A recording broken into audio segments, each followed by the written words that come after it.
अस्सलाम वालेकुम दोस्तों, मेरा नाम डॉक्टर अली असगर है और आज की इस वीडियो में हम समझने जा रहे हैं मैटर की फोर्थ स्टेट जिसका नाम है प्लाज्मा। अब तक हम मैटर की तीन स्टेट को पढ़ चुके हैं, सॉलिड, लिक्विड और गैस, जबकि मैटर की जो फोर्थ स्टेट है आज की इस वीडियो में हम उसको समझने जाएंगे और उस फोर्थ स्टेट का नाम है प्लाज्मा। तो आज की इस वीडियो में हम प्लाज्मा के कॉन्सेप्ट को समझेंगे, प्लाज्मा कैसे जो है वो प्रिपेयर की जा सकती है और प्लाज्मा की क्या क्या यूजेस हैं, प्लाज्मा की क्या क्या प्रॉपर्टीज़ हैं, वो आज की इस वीडियो में डिस्कस करेंगे। तो आज के इस लेक्चर को शुरू करने से पहले एज यूजुअल आपसे रिक्वेस्ट करेंगे कि अगर आपने अब तक हमारे इस चैनल को सब्सक्राइब नहीं किया जो कि सिंध बोर्ड टीचिंग के नाम से है, तो काइंडली आज ही आप हमारे इस चैनल को सब्सक्राइब करें और साथ ही साथ बेल आइकन को लाजमी क्लिक करें ताकि हमारे अपलोड करता तमाम इंपॉर्टेंट वीडियोस की नोटिफिकेशन भी आपको रिसीव हो सके। तो आइए हम स्टार्ट करते हैं। Plasma fourth state of matter की बात करेंगे। सबसे पहले हमने इंट्रोडक्शन की बात की। The word plasma is taken from the Greek plassein which means mouldable substance. भाई जो प्लाज्मा का जो वर्ड है ये ग्रीक जबान का जो वर्ड है जिसका नाम है प्लेसिन, इससे निकला है जिसका मतलब है मोडेबल सब्सटेंस। अब ये मैं आपको डायग्राम से थोड़ा समझाता हूँ कि ये प्लाज्मा फोर्थ स्टेट कैसे, जैसे मैं आपको थोड़ा कंपैरिजन आपकी बुक की डायग्राम से ही मैं आपको एक्सप्लेन करता हूँ। ये अगर देखें सॉलिड है जिसमें मॉलिक्यूल्स जो है एक पर्टिकुलर जो है वो शेप में एक पर्टिकुलर अरेंजमेंट में मौजूद है। अब जैसे ही उसको हम हीटअप करते हैं तो ये अरेंजमेंट टूट जाती है और वो किस में कन्वर्ट हो जाता है, लिक्विड में। और जैसे ही इसको हम बहुत ज़्यादा हीटअप करते हैं तो ये अरेंजमेंट जो लिक्विड में कन्वर्ट थे, अब ये लिक्विड के मॉलिक्यूल दूर दूर होगा, अब ये किस में कन्वर्ट हो गए, गैस में। और इसको बहुत बहुत ज़्यादा हीट किया जाए तो इसके जो एटॉमिक कॉम्बिनेशन होती है ना, इलेक्ट्रॉन, प्रोटॉन, न्यूट्रॉन, जिस तरीके पे इलेक्ट्रॉन जो होता है वो न्यूक्लियस के राउंड राउंड कर रहा होता है, तो इलेक्ट्रॉन क्या हो जाता है, अपने एटम को छोड़ देता है और ये पूरी आयनाइज बन जाती है। Positive ion, negative ion, positive ion, negative ion में क्या होता है, कन्वर्ट होता है। तो ये क्या बन जाता है, प्लाज्मा। यानी ये शो कर रहा है कि ये एटम जो है वो क्या हो चुके हैं, टूट चुके हैं। इसमें क्या था, इसमें ये था कि मॉलिक्यूल दूर दूर हैं लेकिन अरेंजमेंट बरकरार है।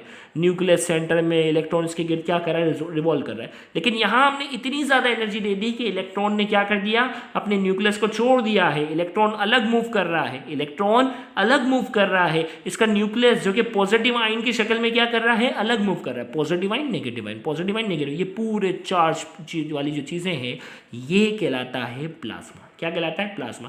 तो इसका मतलब क्या होगा, प्लाज्मा के अंदर पॉजिटिव आयन भी होंगे, इलेक्ट्रॉन भी होंगे, आयनाइज कुछ मॉलिक्यूल्स भी होंगे, कुछ एटम्स भी होंगे, पूरा एक मिक्सचर जो है वो क्या होगा, मौजूद होगा।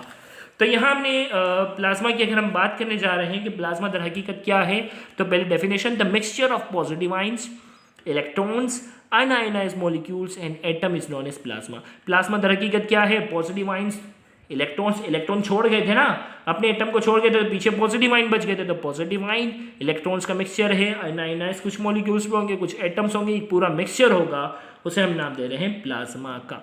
प्लाज्मा की डिस्कवरी कैसे हुई, plasma was identified by William crook in 1879 while he was working on discharge tube. Discharge tube पर जब वो काम कर रहा था तो प्लाज्मा सबसे पहले आइडेंटिफाई जो हुआ वो विलियम क्रूक ने 1879 में उसको आइडेंटिफाई किया जब वो डिस्चार्ज ट्यूब पे काम कर रहा था, डिस्चार्ज ट्यूब एक्सपेरिमेंट पे।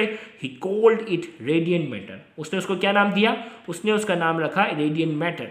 But later on in the 1920 में क्या हुआ, आयरवी लैंगम्यूर यूज द वर्ड प्लाज्मा। फिर इसके बाद जो है वो 1920 में ये साइंटिस्ट का नाम है आयरविंग लैंगम्यूर नाम के साइंसदान ने सबसे पहले प्लाज्मा का वर्ड यूज किया, जबकि डिस्चार्ज ट्यूब एक्सपेरिमेंट में विलियम क्रूक ने उसको रेडिएंट मैटर का नाम दिया था। मेथड ऑफ फॉर्मेशन, भाई मेथड ऑफ फॉर्मेशन की अगर हम बात करते हैं कि ये किस तरह प्रिपेयर होगा, when a gas is heated at high temperature. आपको मालूम है ना, इसको बहुत ज़्यादा गर्म करना होगा। टेम्परेचर कितना चाहिए, 10,000 से 1,00,000 केल्विन के दरमियान। Most of the molecules are ionise, ज़्यादातर मॉलिक्यूल्स आयनाइज हो जाते हैं along with formation of cloud electron. Ionise होंगे और इसके साथ साथ जो है वो क्लाउड ऑफ इलेक्ट्रॉन्स, इलेक्ट्रॉन अपने अपने एटम को छोड़ जाते हैं ना, तो इलेक्ट्रॉन का क्लाउड बनेगा। Despite high temperature there still some ionise molecule and atom. और बहुत ज़्यादा टेम्परेचर होने के बावजूद भी कुछ मॉलिक्यूल जो है वो अनआयनाइज होंगे, अपनी हालत में होंगे, कुछ एटम्स भी अनआयनाइज फॉर्म में मौजूद होंगे। तो ये था इसका method of preparation, high temperature पे इसको प्रिपेयर किया जाता है। प्रॉपर्टीज की बात करेंगे, more than 99% of the visible universe is compose of plasma. हमारी जो यूनिवर्स है ना हमें नजर आती है उसमें क्या है, 99% क्या है, प्लाज्मा है। Plasma occur naturally in the sun, कुदरती तौर पर सन में, स्टार में, नेबुलास, आयोनोस्फीयर। ये जो प्लाज्मा जो है वो कुदरती तौर पर सूरज, सितारे, नेबुलाइज और आयोनोस्फीयर जो है वो हमारे यूनिवर्स के जो स्पेस वाले जो एरिया है वहाँ पाए जाते हैं, बट रेयरली ऑन अर्थ पर जो है वो ये मुश्किल से पाए जाते हैं क्योंकि इसके लिए टेम्परेचर चाहिए ना बहुत ज़्यादा। The shining of star and the sun is due to plasma, सितारों की चमक, सूरज की जो चमक होती है वो प्लाज्मा की वजह से है। Plasma as a whole is neutral, plasma overall neutral होता है because it contain equal number of negative charge electron and positive charge electron. Plasma overall neutral था ना, क्योंकि इसमें क्या था, जितने पॉजिटिव आयन थे उतने ही क्या थे, नेगेटिव वाले इलेक्ट्रॉन भी थे, तो ओवरऑल इनका चार्ज जो होता है वो न्यूट्रल होता है। अब प्लाज्मा जो है वो किस में इस्तेमाल होता है, थोड़ा सा हम बात करते हैं।